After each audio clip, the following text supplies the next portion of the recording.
time now for everybody's favorite guessing game, What's My Line? Brought to you by Remington Rand, makers of the world's #1 electric shaver, the Remington. Now, let's all play What's My Line?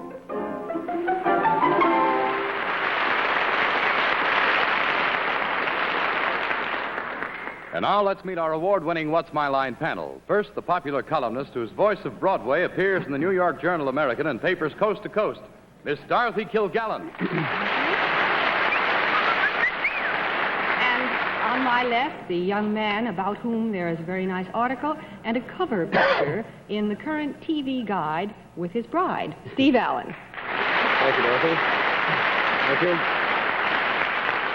If that's the way you're going to feel about it, I must report that there's a very nice story about you in the current issue, or rather the September issue of Good Housekeeping. And I also would like to point out... There's nothing about me. No, there is something about you, Arlene, in next month's Popular Mechanics. I saw Arlene Francis.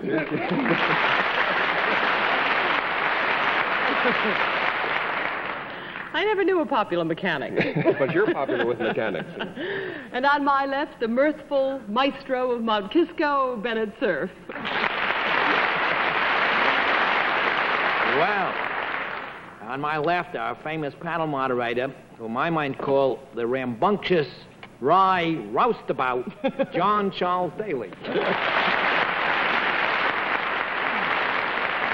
Everybody's being alliterative tonight.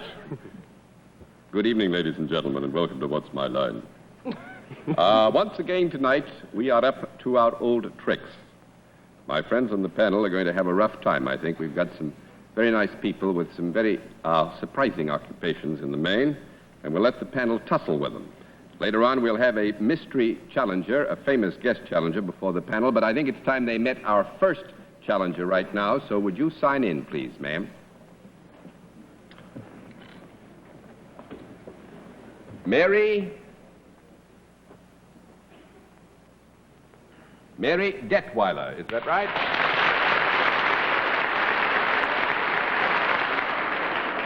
I had a school teacher who used to write with that same firm hand. Is it Miss or Mrs.? Mrs. Mrs. Detweiler. Where are you from? Percy, Pennsylvania. Do that again? Percy, Pennsylvania. Percy, Pennsylvania? Where is that near? Between Allentown and Philadelphia, And halfway. Philadelphia. Oh, yes, I know that country well. I've got some country that I know well that you're not familiar with, but I'd like you to go see if you like it. Would you take a walk over and let the panel see you, please? Hello, Mr. Detweiler. All right, Mrs. Detweiler, over here now, if you will, and sit down next to me. The panel has had a chance to meet you, and we give them one free guess as to what your line may be. And we begin the free guesses with Dorothy Kilgallen. I think Mrs. Detweiler makes apple pan dowdy. Ah, Mr. Allen. This is very peculiar. I'm getting all sorts of extrasensory waves tonight, but I won't bother you with my personal problems. I was going to say something like that. I think she makes something called Mother Detweiler's old-fashioned pancakes. Miss Francis. I think Mrs. Detweiler bottles no cow. Mr. Cerf. Well, is one of the greatest lady golfers in the United States and loveliest is named Helen Detweiler, and I'll bet Mary can outdrive her by 20 yards. I'm afraid nobody has it exactly right in any degree whatsoever, so we'll let our viewers have a further look at Mrs. Mary M. Detweiler. At the same time, we will tell them what her line is, but...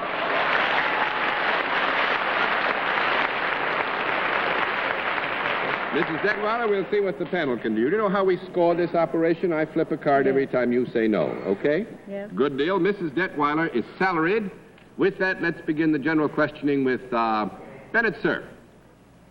Well, Mrs. Detweiler, you look like a lady who enjoys good food. Does your work have anything to do with anything to eat? No. 1 down and 9 to go. Crashing beginning. Miss Kilgallen. Do you work for a profit-making organization? Yes. Is there any product involved in what you do? Yes. It's not an edible product, is it? No. No, I mean, it is not yes. an edible product, yes. Sorry. Is it in any sense apparel? Apparel? Mm-hmm. No. That's 2 down and 8 to go. Mr. Allen. Could it be used indoors? Yes. Would it be fairly unusual? Well, would you be more likely to find it indoors than out? No. No. No, and I would say it could be used indoors, but that is not normal. That's 3 down and 7 to go, Miss Francis. Was this particular product ever alive? No. No, I don't think so. 4 down and 6 to go, Mr. Cerf. Well, this product is not edible. It's not. Is it used as any kind of furniture or house decoration? No. Furniture or house decoration. That's 5 down and 5 to go, Miss Kilgallen. Well, is this product consumed You mean eaten? in the normal course of events? No, is it used up? Used up. Does its substance disappear? Is that what you mean? It doesn't have to disappear. It could just get a little beat up. Well, I think since we have to take the measurement here as a matter of... I could explain it a little further. If you All right, go ahead. Well, in the normal course of a year, would a person be apt to buy more than one of these things? If you Yes. had them at all? Yes. Mm-hmm. Because something has happened to it. Is that it? Yeah, a normal person would buy more than one if they needed them. Yes. Does this have any moving parts? Moving parts? No. No. That's 6 down and 4 to go, Mr. Allen. Is it bigger than the bread box? 7 down and 3 to go, Miss Francis. Is it liquid rather than solid? 8 down and 2 to go, Mr. Cerf. Could you buy this article in a department store? Yes. Would it possibly be for sale in the notions department? I have a notion it wouldn't. No. 9 Things in the down, notions department. 9 down and 1 to go, Miss Kilgallen. Is anything ever put into this thing? You mean... No. No, I don't think anything is put into it after it becomes into being as an entity of Well, itself. what is it? This is really going to shock you all. Mrs. Detweiler stitches baseballs.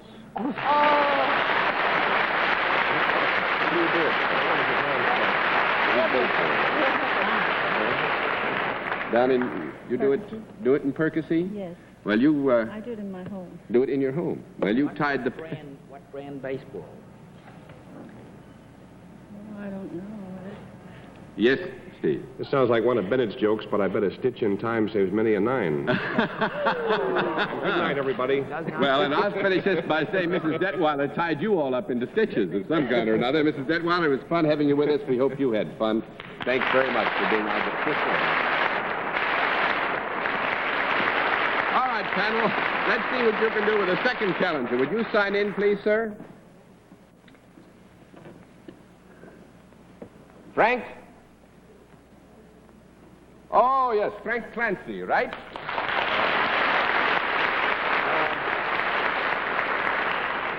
Mr. Clancy, where are you from? New York City. New York City. Oh, well, shucks, you know all those people then, but they don't know you as well as they'd like to. Would you walk over that way and let them have a look at you? Nancy? Hi, sir. I do. All right, Mr. Clancy, over here and sit down next to me, if you will, and we'll let them have that one free guess that they get. And we begin the free guesses with Miss Kilgallen. I think he's an interior decorator. Interior decorator, Mr. Allen. Mr. Clancy has rather a carefree air about him. I think he's a barker at a carnival. Miss Francis. I think Mr. Clancy lowers the boom. Mr. Cerf.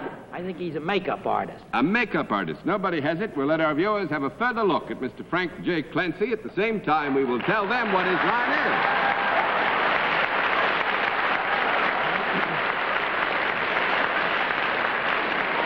All right, Mr. Clancy, you know how I score this thing?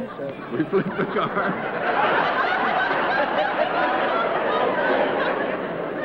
All right, Mr. Clancy is salaried. Let's begin the general questioning with Steve Allen. I wish I knew why they were laughing already, but it's... Is there any sort of a product connected with your work, sir? Yes, sir. Is it something that I could hold in my hand? Yes, sir.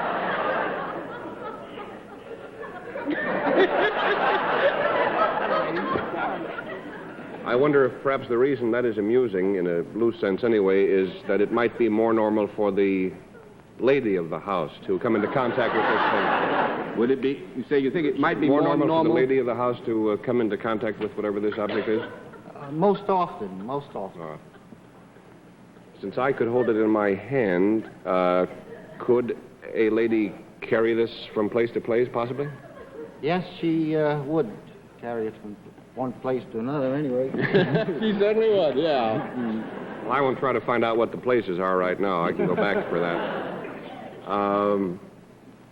If she was carrying it from place to place, this is vacation season. Might you ever, might you find one of these things around, say, a hotel resort or something of that sort? Yes, sir. Yeah. Could you ever find one on the beach? Yes, sir. Find it, would you find some on the beach? Yeah, sure. Let me straighten out one thing. Would it be more normal for the woman, say, to carry it than it would for her to wear it or something like that? Yes, sir. On the beach. Might this thing ever be very gaily colored? It has many colors. Good. Might she ever put this on her head to keep the sun off or something?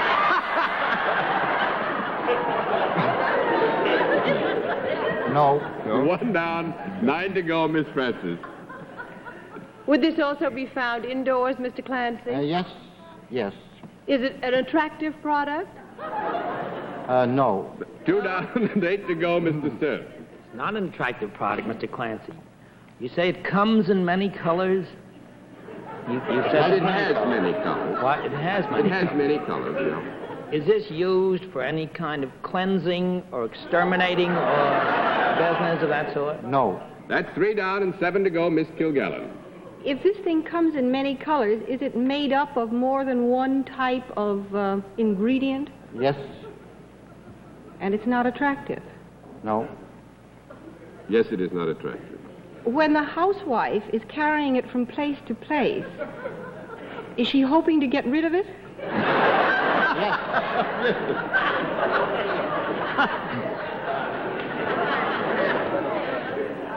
Is this anything that might have to do with cooking or food?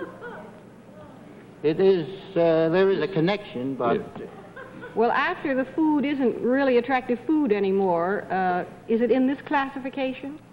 yes. Do you have something to do with garbage? Yes. Right, yes. Now all you have to do is to discover what it is Mr. Clancy has to do with it. I hope he disposes of it as quickly as possible. Well, that's to be presumed. Everybody does, but... Well, he drives a garbage disposal truck? A garbage disposal truck, that makes it... No. 4 down and 6 to go, Mr. Allen. He just throws it away. In one way or another. He's in charge of, where it ends up, wherever that is. He's a dump man. No, not a dump man. 5 down and 5 to go, Miss Francis. Does Mr. Clancy own a private garbage company? No. 6 down and 4 to go, Mr. Surf. Well, I wouldn't want to incinerate anything, but does he incinerate? He wouldn't want to incinerate anything. Have you anything to do with that gentle process called incineration? No. 7 down and 3 to go, Miss Kilgallen. Now, you don't make it. Then you make something out of it. Do you work out of doors? Yes. Do you go from place to place? Yes. Do you collect garbage? No. That makes it 8 down and 2 to go, Mr. Allen. You collect stamps. I'm glad we're sure that this is garbage, because for a while there, the only unattractive thing with many colors I could think of was a set of bagpipes, and that had me worried all the heck. What can you do with garbage? Do you make something out of it? Use it for fertilizer or something? Or... That's possible, but I have nothing to do with that. 9 down and 1 to go, Miss Francis. Maybe he's a director. You don't run around with a brush and a pail yourself, do you? Yes, he does not run around with a brush and a pail himself. Commissioner. Are you, do you have some rather dignified title, like Commissioner of Garbage?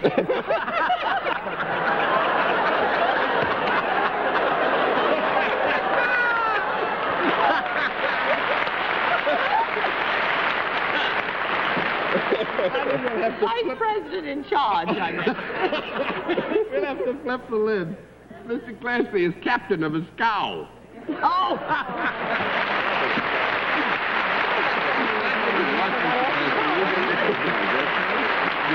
Nice to have you with us. Yes. Wouldn't that be owning your own dump? He doesn't own the dump. Oh, he's just the captain. He's the captain of the Oh, scow, I see? see. All right, in just a moment, we'll meet tonight's mystery guest. But first, here's Dick Stark back from a vacation. Back from vacation and glad to be back on What's My Line, reaching for the Remington. You know, friends, we had a really wonderful time in Europe this summer, and purely by coincidence, of course, I happen to have here a few pictures of that world-famous traveler, the man-sized Remington electric shaver. Let me show you. Now, first of all, here is the hostess handing me a Remington aboard the Pan American Stratocruiser, where it's standard equipment for passengers who want to get their clean shaven. Now, here's a rather neat one of our hero in action. You know, of course, that the Remington is powerful enough to shave the bristles off a brush. Well, here's my Remington shaving the very tough bristles off my very unusual Tyrolean hat. Never forgetting, of course, the peach, which proves how gentle the Remington is. Here we are shaving the short, close fuzz off of an Italian peach. And I want you to notice the expressions of amazement on those faces. Isn't that wonderful? And they were amazed, too. And finally, oh, this is terrific. Here I am showing the Remington to a native who could really use a shave. And what's more, he got one. You know, friends, this Remington of mine traveled about 10,000 miles this summer. And wherever I was and whenever I needed it, it gave me a quick, close, comfortable shave without any of the muss and fuss that goes with messy, wet shaving. Yes, sir, the man-sized Remington is the perfect traveling companion, just as it's the ideal way to shave at home. And that's why, throughout the world, more people buy Remington electric shavers than any other make. It's the most popular shaver. In fact, my friends, the word for electric shaver is Remington.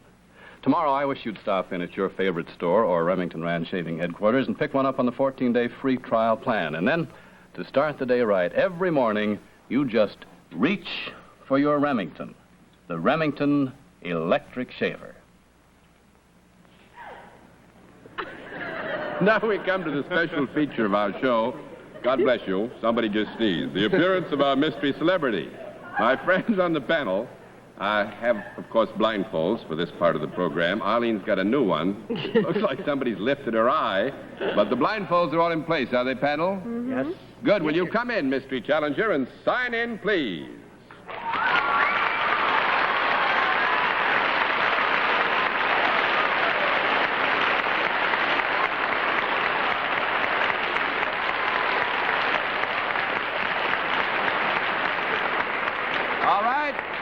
As you know, in the case of our Mystery Challenger, we get right down to the general questioning, which we will begin with Dorothy Kilgallen. Are you accustomed to appearing before audiences? Yes.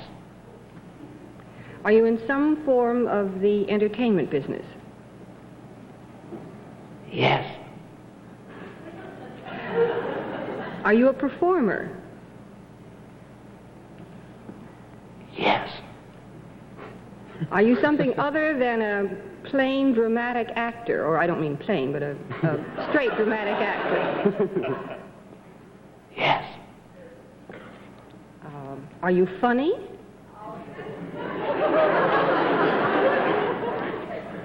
No. 1 down and 9 to go, Mr. Allen. You sound funny to me. Might you be described, Mole, might you have ever been in motion pictures? Let me find that out. Have you ever been in motion pictures? Yes. Have you ever played a lead in a motion picture? Yes. Do you work in television? Yes. Do you have a regular program?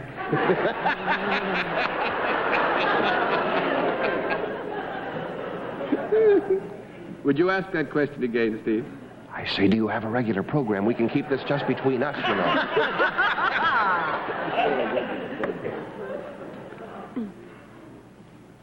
No. That's 2 down and 8 to go, Miss Francis.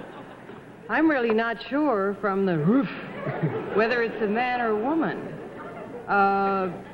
Is this a... Are you a male? Yes. Well, why did you wait? Is there only one person there? Yes. I guess John went home. But now you are not a particularly a dramatic actor. You are not a comedian. Do you sing or dance? Yes. Do you sing? Yes.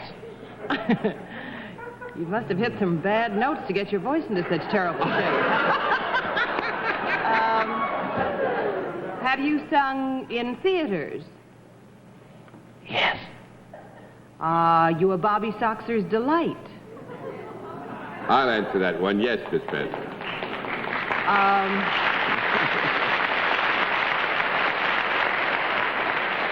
Actually, I didn't have to answer it. Have you? No, my goodness.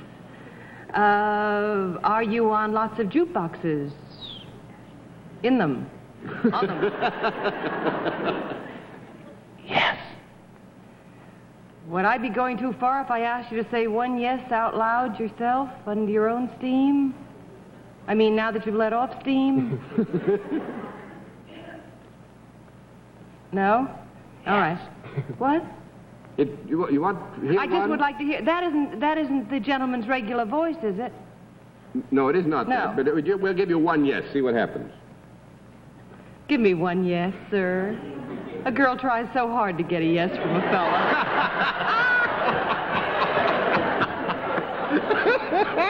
Come on. Should be vice versa. But anyway, give me a yes. Yes. Are you fair? And warmer? I would think, generally speaking, you might say fair, yeah. Are you a young man that has made crying an indoor sport? Yes.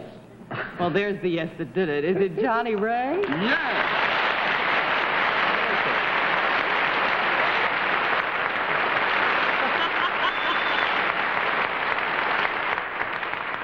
Johnny, you did a wonderful job. Hope you had a lot of fun. It's nice I was to a little worried because I know Mr. Allen so well that I was afraid if I spoke in my normal voice, it would be a dead giveaway because I knew that he probably is more familiar with my speaking voice than anyone else, and so we had to figure Johnny, now that you fooled us so marvelously, how about giving out with just a little something that we'd all recognize?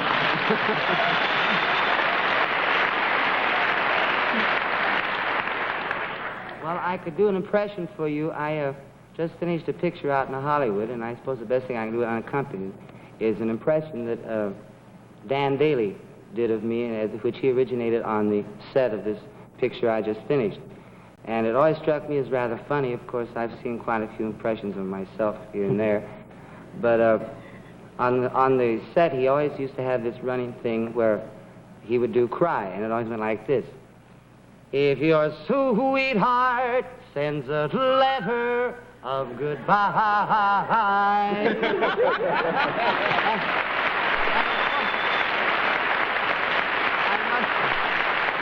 I must also add that I always had a comeback for him. I used to look at him and I'd say, don't forget, Mr. Daly, in this picture you play my father, and I don't have to listen to you. Well,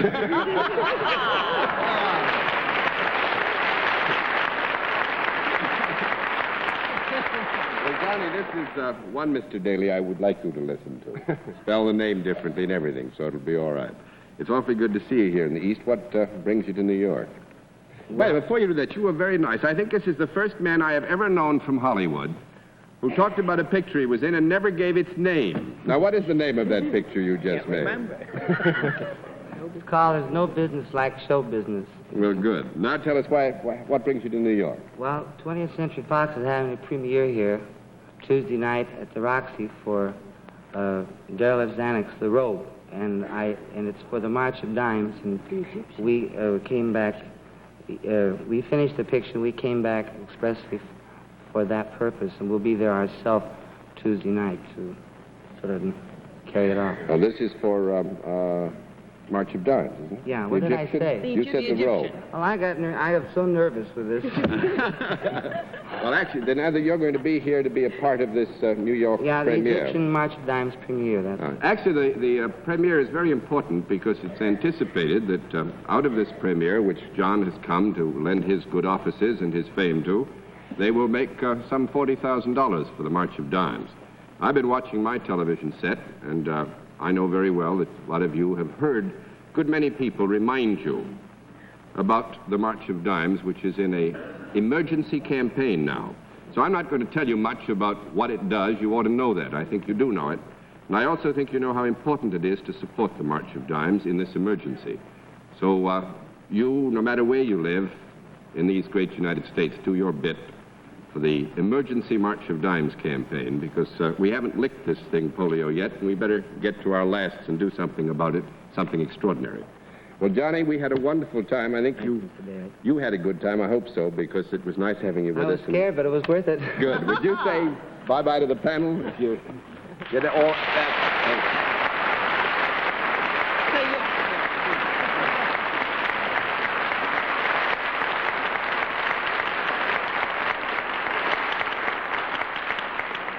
And now I would like to remind many of you, or some of you, those of you who would be interested, that if you'd like to try to puzzle our panel with your occupation, there's a very simple course to follow. Send us your picture, a small snapshot that you can spare, because we can't return it, your name, address, occupation, and when you expect to be in New York. Send this not to me. That delays it. Send it to What's My Line, CBS, 485 Madison Avenue, New York 22, New York. Well, we'll be back in just a moment, but first, here's Dick Stark with a reminder. Friends, earlier in the program, I showed you this picture, you may remember, of my Remington being shown to a native in Italy. Well, that particular model is Remington's new auto-home combination. And in this picture, you see me using that wonderful shaver in that beautiful square in front of the Uffizi Palace in Florence. Now, remember, this is the shaver that actually plugs into the cigarette lighter of your car. It's ideal when you want to spruce up for a date, when you've gone on a business trip, or if you've just gone fishing. It's the new Remington 6-volt and 110-volt auto-home electric shaver, a product of Remington Rand, famous, too, for Remington typewriters and the finest in business machines. Before our panel says goodnight, may I remind you to tune in again next Sunday at 10:30 p.m. Eastern Daylight Saving Time, when once again we invite you to play What's My Line. For other localities, check your local listings for the date and time of our weekly series. Yes, more and more and more and more people are switching to Stop-Et spray deodorant. Because Stop-Et, with its anti-immunity factor, is now more effective than ever. Thanks to this anti-immunity factor, when you use Stop-Et daily, you get full effectiveness day after day. It never lets you down like this. So switch to Stop-Et spray deodorant. Look for it at your drug or cosmetic counter in this new Help Yourself display.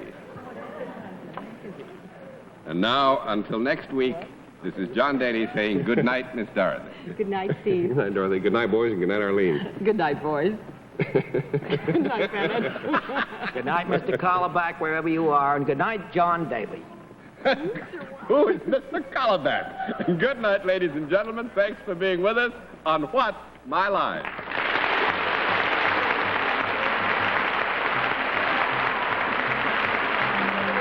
This has been a Mark Goodson, Bill Todman production in association with the CBS Television Network.